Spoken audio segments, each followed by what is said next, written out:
Hey, my name is Bob, and I'm a grateful believer in Jesus. And I have been in recovery for a long time. But I'm grateful for the 2 years that I've been involved in Celebrate Recovery. And it's great to celebrate and to be here tonight. God is constantly working in our lives in certain ways. Tonight I want to give you a little bit of a sense of a thought that we only have about 10 or 12 minutes, so I'm going to make that maxed. And just do something on why do we keep things in short accounts? Why do we make things kind of happen in a small space? I'll tell you the big part. Tonight, if you're kind of on this with steps and principles, the step we're working on tonight is we continue to make a personal inventory, and when we're wrong, we promptly admit it. So when we're wrong, we what? We just admit it. And that's the fastest thing I'd want to say to you. If you're dealing with issues in your life and you go like, I'm wrong on that, admit it. We need to take the time to examine ourselves. So in a passage from the Bible, it says this: so if you think you're standing firm, be careful that you do not fall. So there's another passage that says this. It's just a real short thing. Pride comes before a fall. So it's hard in sometimes our lives to see it in ourselves, but other people can see it, right? And if you're around another person and you kind of go, you start acting out in your thing, and and you're like, oh no, it's all good, and they're going like, they can smell it on you. They kind of going like, it smells like pride, and smells like, yo, you got your life. You're all together, and this is a hard thing for all of us. There's not one person in the room who can just say, well, I got that one taken care of. The weird part of this is it kind of creeps in our lives, and it's not good, and we start feeling better about ourselves than we actually in some way should. Now, I'm not saying this in a way that you should feel bad about yourself. You just say in your life, you know what? I thank God that I've hit, I got a week, or I got 30 days or a year, but you know what? If God wasn't in my life, and if I wasn't kind of dealing with that on a daily basis, I could probably go back to whatever, or I could create a new addiction. Anybody on that deal? Yeah, so it's not like the old thing but it's like, oh, I got past that one, but then there's something else that comes to you. So I want to say to you that why we check in is because you do a self-check-in to see if there's any patterns in your life. And does anyone else recognize this, that you do things, and then if you don't check back, you kind of go like, you need to say sometimes to somebody, if you know somebody, how long have I been doing this? Like you keep going back to certain ways of thinking or certain ways of acting. And sometimes you kind of go like, oh, that's a pattern. Every time this happens in my life, I go down this way. So what we call that when we're hanging out together is something happens in my life, I get triggered, and then I make an action. And I move toward an action based on the trigger that I had because something took place. This happens on a 24-hour cycle. So if you're alive, this is what's going on. So I want to say, why do you check in? Because you want to look at a pattern. The second thing you want to do is you want to keep lists short. So if you keep a list really long, like if you work on lists that are really, really long, it's like it wears you out. And you'll start feeling like I'll never get any better. But here's the thing. If you start like messing up and dealing with something, and you go like, oh, I'm doing that again, right? That's called admission, doing it right away. So if you're going in a mental track, or you're going in a behavioral track, or you're dealing with something in your life and it's just happening, you just acknowledge it. I'm doing that. It's not a good thing. Got to deal with that. And if you're doing something which is harmful to another person, don't wait like for a long time. If you know it's actually happening, or if the person said, that was really hurtful, then you need to just suck it up and not have pride and go like, oh my gosh, you're right. I got to deal with that now. So what happens is the humility of your heart is something you actually train yourself to understand. You can receive it, but you need to start moving toward it. So the humility of heart is saying, you know what? Yeah, you're right. And then you say things like, I'm sorry, period, meaning like you don't have to have a long explanation. You ever have somebody ever give you like, hey, I'll never do that again. I'll never take place again. They go through this long explanation. And after a while, it just sounds like you should have just shut up and said you were sorry. Just stop someplace and say it. So here's a short list. I want to tell you kind of why. Because if you don't do the short list, I'll give you a sailing term. You harbor it. In other words, like you park the boat in and put it there and say, I'm just going to hang out in this harbor. I'm going to tell you what the harbor is in a minute. So you hang out in this harbor. Here's another one. If you're not a sailor, you're just holding on to something. So I don't know what you're holding on to tonight, but I'm going to give you a minute. In a little bit later, you can just say, just simply, I'm going to let go of that. Now, holding on to something is harboring. You're harboring something. And what's going to happen in that space is your heart is going to get hard. And when your heart gets hard, then it's like it gets messed up. So you got your own little harbor, you're holding on to junk, and your heart gets hard. Do you want to be there? I don't want to be there. So anytime I come into that world, I go, oh, you know what? I just ran to my little safe spot where I can feel sorry for myself, deal with my own issues. I want to tell my story over and over again. I got to deal with my junk. And then I want to come in that, and I want to hold on to it. I really don't want to let go of it. I really want to hold on to it and tell you how bad it is. And I know that inside, what's going on with me is my heart's getting hard because I'm holding on to this. And we think we're throwing out the soft heart thing, but it's not true. The soft heart is a broken heart. God says the broken heart, he'll never turn away.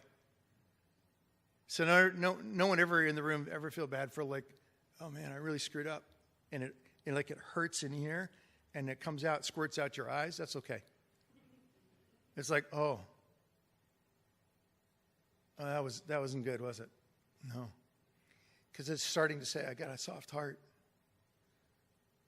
And you know what I'd rather do is I'm not going to hold on to that anymore, but rather I'm not going to keep my little space and harbor it. I want to get out and actually experience what life is about. I know it feels dangerous out there. So I'm going to give you one last piece because I just have a little bit of time here. And then we'll do a little fun thing maybe. We'll see. Why would you not hold on to junk? Well, because a little seed gets planted and a root goes down, and then something grows out of your life. And a lot of times it's bitterness. Now, I want to talk to you about this bitterness thing for a minute because it's kind of a strange thing. There's a text that talks about it. It says, make every effort to live in peace with everybody, all men, and to be holy. And without holiness, no one's ever going to see the Lord. See to it that no one misses out on the grace of God, and that no bitter root grows up inside you and causes trouble and will defile many people. So I'm going to tell you what the bitter part is. So this is a reference to another passage that a group of people were saying, hey, follow after God. Just like we do here, we go, you know what, I can't do it on my own, so I'm not going to do it on my own. I'm going to follow after God. This is what missing the grace is, going like, okay, I start doing that following after God thing, but then this is what happened in the other story. It's found in Deuteronomy. People went and they said, hey, you know what? I'm not going to obey and worship God. I'm going to follow after my desires and follow after my addiction. So for them, it was idolatry. They just said, that God looks better than this God. So here's God. And then someone looks and says, like, but I like my little God over here. And it's the weirdest thing is, but in the world of our lives, when we're dealing with our junk and stuff, whatever we go to that makes us feel good is that addictive issue, we begin actually putting our attention toward it. So if it's drink or drug, or it's sex, or if it's some strange behavioral patterns that you become the victim in every scenario, or you start playing out some really weird kind of psychotic dream ideas of what you think you're doing, you're actually going to something and saying, I think I'm more comfortable with that. You've actually harbored. You've gone to a little space. You've stuck yourself there. And I'm going to say to you, I don't know for you to get out of there by yourself. I'll have to say to you, say, God, cut me free. I'm going to let go of this. Would you take me out to the scary world where I have to confess stuff and deal with stuff, and I have to live with myself and with other people? And if you got the guts to go that way, then God goes like, we could do something with you. I know it sounds like a heavy talk, but I just want to say to you, with this bitterness piece is not just bitterness. The actual root of this word is that it's poison. Now, I could give you something, go like, hey, I could do the old apple and lemon in front of you. Like, this is sweet. Eat the apple. This is a lemon. Whoa, makes you pucker. That's not what this is talking about. What this is talking about is this bitterness is poison. I don't know how else I can say this in the room.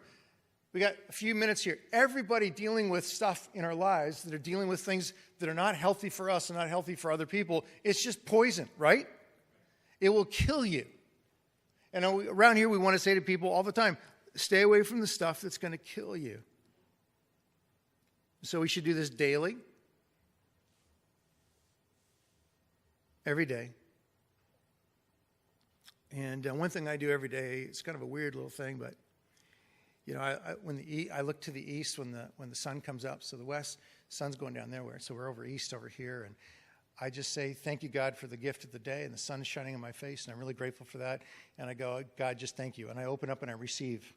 And then I look south sometime during the day, and I say, God, I just want to grow up. I just want to grow. Whatever you want to do in my life to allow me to grow. So this is what life really means, vitality, that you fully live life.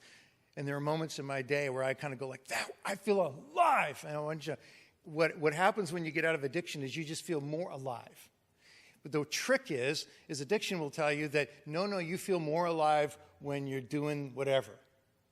So I met a guy. He's been here to CR. And I hung out with him. And one day he came to me and said, I'm really, really sad. And we had breakfast together. And he said, I hate being sober. I said, why do you hate being sober? He said, because I come to the realization that I lost like 10 years of my life, and I hate that feeling, so I'm just going to go back doing meth again. And I was like, dude, you got to walk through this pain. Now, I believe everything that God could do in that guy's life. But what he chose is like, I can't do the pain, and I don't think God's going to be there for the pain. And I screwed up 10 years of my life. I don't want to think about it anymore. I think I'll just go into a state of non-connectedness. Now, by the way, before you kind of be harsh on that, we've all done these things.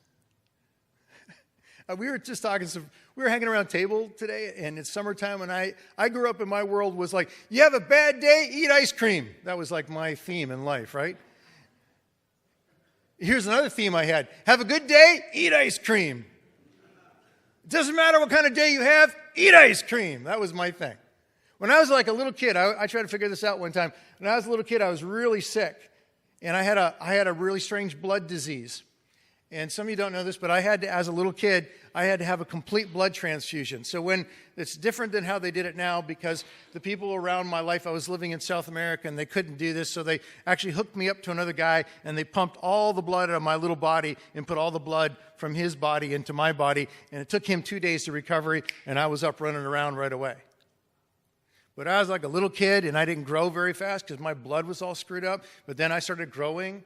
And when I started growing, but when I was a little kid, my parents would say like, oh, you know, it's such a little guy. Here, little Bobby, we need to give you some ice cream. So, you know, they were trying to do something good. But I want you to know that if I didn't deal with this in my life, and you may say, oh, wow, that's not a bad problem. I go, well, it would be if I was just like going like, I'm going to eat myself till I die. That would be a problem. And the reality is we all are dealing with our issues in our life. And I still deal with issues, by the way. I got issues. Anybody else got issues? A few issues. Okay. So what we do is we live daily into this, and we go to growing daily. Last thing, I'll just jump in here, is that in recovery, what really means it, and this is really hard for all of us, but I'm going to say it. You've heard this phrase. You got to walk the talk, right? In other words, you talk it and walk it, you walk it and talk it. You're doing these things over and over again, right? But what happens is sometimes people kind of go like, yeah, you say stuff, but you don't do stuff, right? Here's the thing, we can all be hidden in this room. So this is a good place to be. I read it again today. It was we should have a heart to love God, and we should have a heart to love one another. So I want to just say, no judgment to anybody in the room today, okay? Seriously.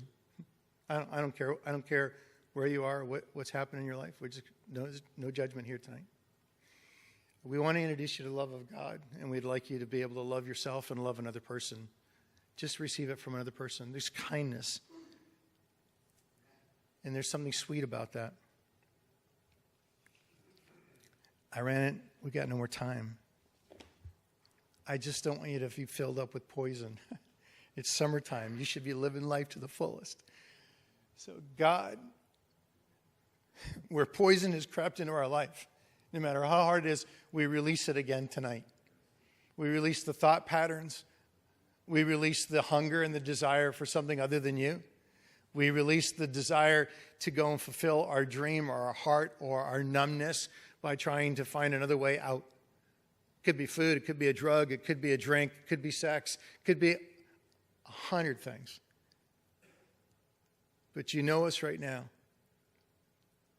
And we know that if we come before you in humility, you said you'll never chase us away, that you come toward us and you care for us.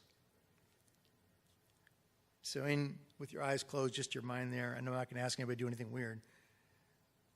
But if there's something you need to let go of tonight, would you just let go of it? And for some of you, you're going to need to literally open up your hands and let go of it.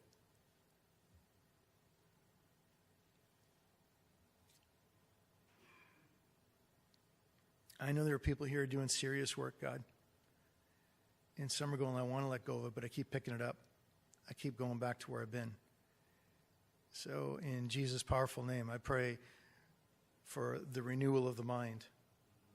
And I pray for the renewal of the heart. And I pray for a transformation to happen from the inside out.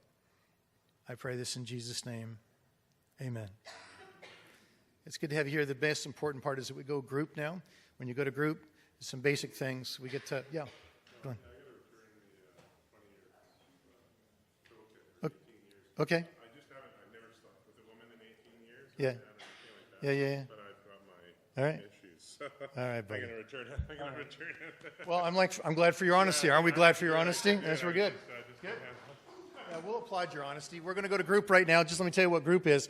You hang out with some other people and you talk about some stuff. Everyone gets a chance to talk. Everyone listens to the other person. There'll be a group leader in the group that will help you, guide you along. What is said in group stays in group. And as we respond to each other, we show each other some kindness. Don't try to fix anybody. Just listen to people. There's a group of guys going to be meeting in that room back there that are struggling over the variety of areas in their life, but are going to talk a lot about potentially sexual dynamic issues. Up here will be chemical issues for guys. Back in this room back here, there will be a group of women that will be meeting and talking about trauma. And then there's one across the street that will be dealing with a variety